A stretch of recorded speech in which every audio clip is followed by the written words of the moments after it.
guys, ayan, breakfast tayo ng ano guys, toast. Ayan, nagluto ako ng toast. Lagyan ko ng turkey sa loob. Ayan, tayo na natin kumulo guys kasi kain muna bago work.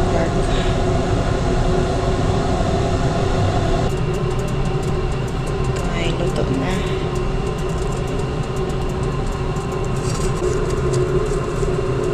Ayan, for breakfast. Yung fresh milk natin. Lapit na siyang kumulo guys.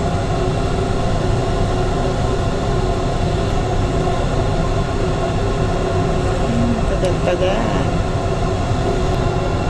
Ayan, ang kumulo na siya.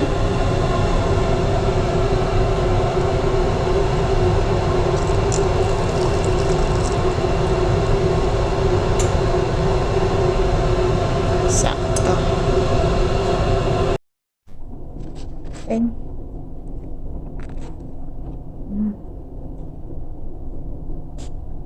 crunchy.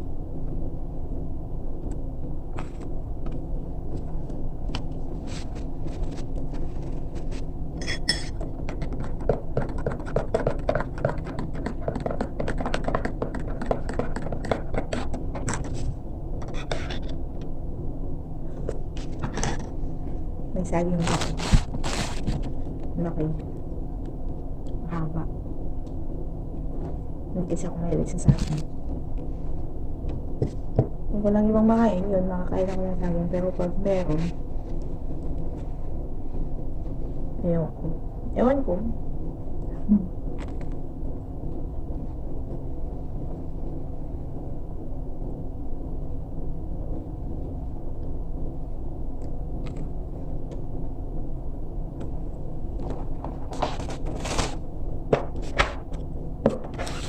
Blending nuts.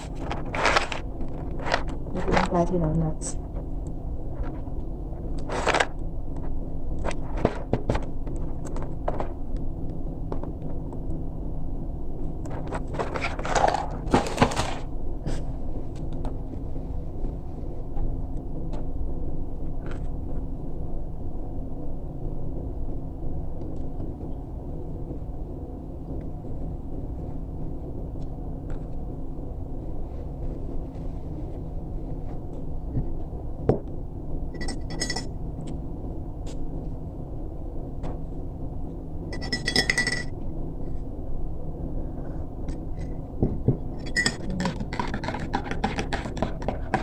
Eh, daling panahon dito guys sa Middle-East. Grabe kainit sa labas. Kaya dito sa loob, namulmula nga yung ano.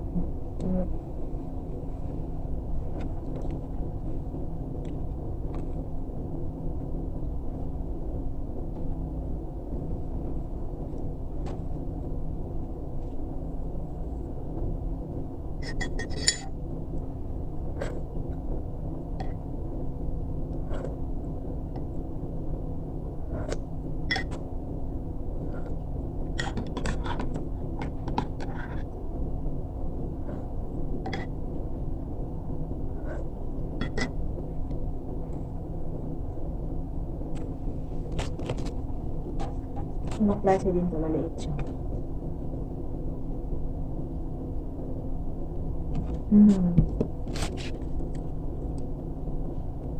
Brand new.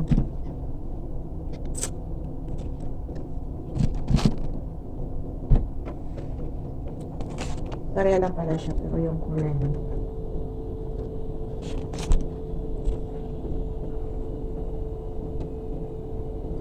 Minsan saging nila dito, anong Kaling Pilipinas. Sakto lang yung laki niya.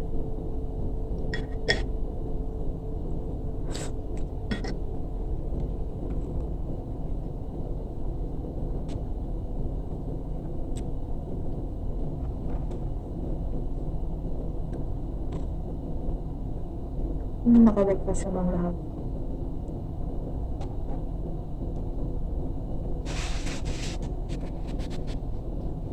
Ako kasi pagkatapos ko maghugas, maglinis yun sa sala, mag-breakfast ako kasi sa taas na naman.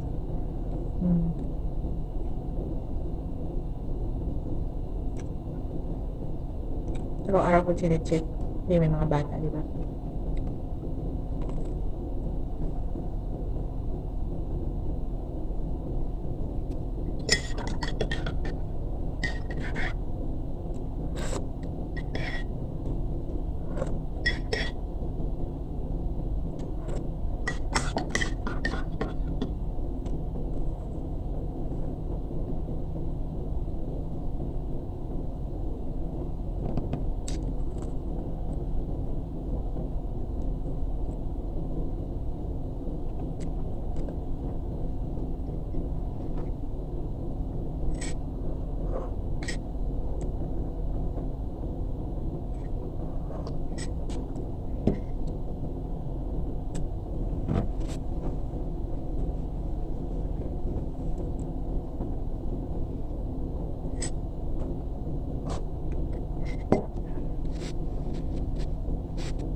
Naghintay ka ng oras na time.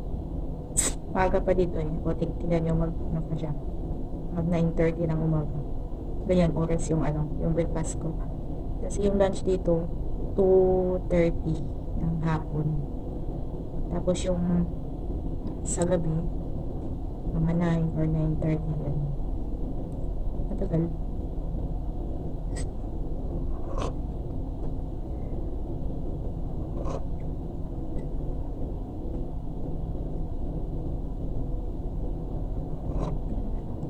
May kasama ako dati minsan mag-fried rice kami sa gabi din. Ano kami ng manok. Ngayon, dami din sa ginagawa. Kaya hindi ko na naisipan na yung mga sipuluto na ng mga itlog, ganun. Hindi na ako mag-adobo ng manok kasi ako lang isa kumakain.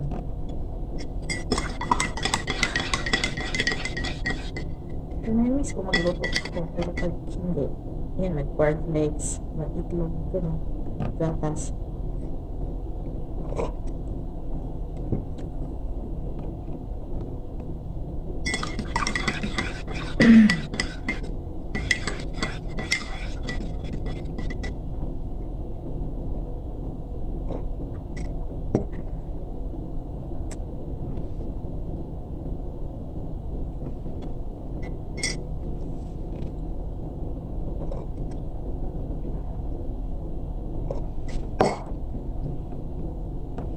Pero ko hindi matamis. Hindi siya mabangoy. Dapat maamoy saging siya, diba? Wala. Diba, hinog siya. Wala siyang amoy.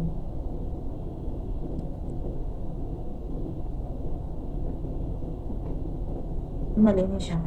Hamis ito lang.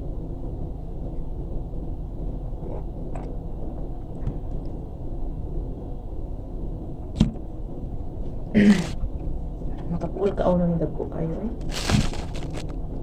Siguro mga half lang din. So, tibo, or makapuol ka ako ng. May mga tao man na mahilig sa saging. Sa kanin nila kanin, tapos sila dito kagagilig ng saging nila. Dalawang sipi yan. Parang 2 days, 3 days lang yan nila kinakain. Tsaka daming watermelon ngayon kasi tayo init. Tig watermelon dito. Tamis yung watermelon nila. Minsan nakabili sila ng yung walang tubig, hindi matubig.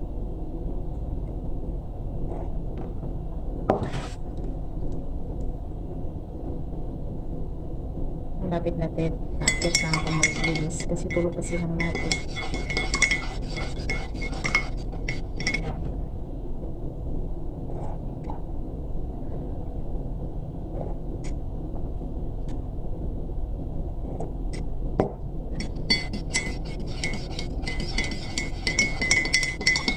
Tagal na lang.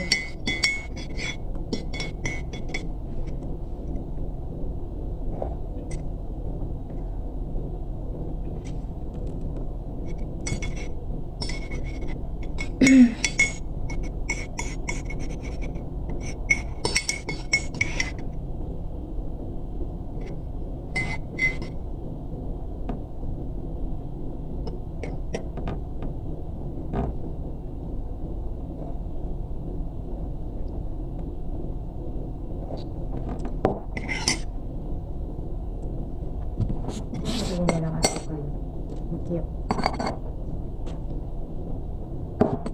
Ano ng genie.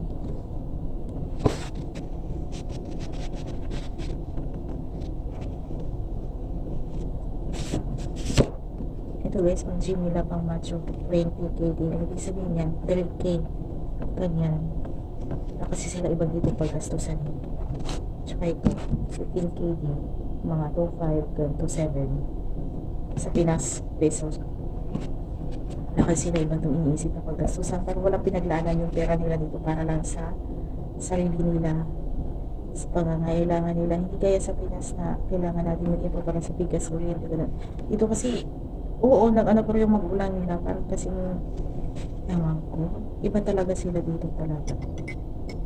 Hindi mahilig hindi makisuyo. Yung ganun, kung wala, hintayin pa yung ano na siya yung bibili. Hindi yung may anak namang pupunta sa school. Hindi makisuyo na ganun, hindi. Ewan ko, sa kanila lang naman yun, sa iba.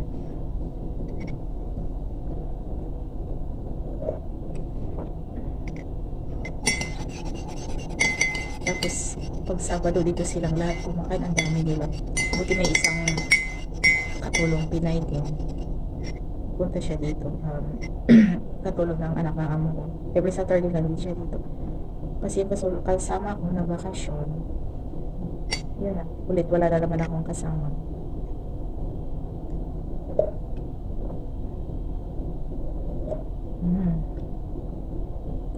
Yun na.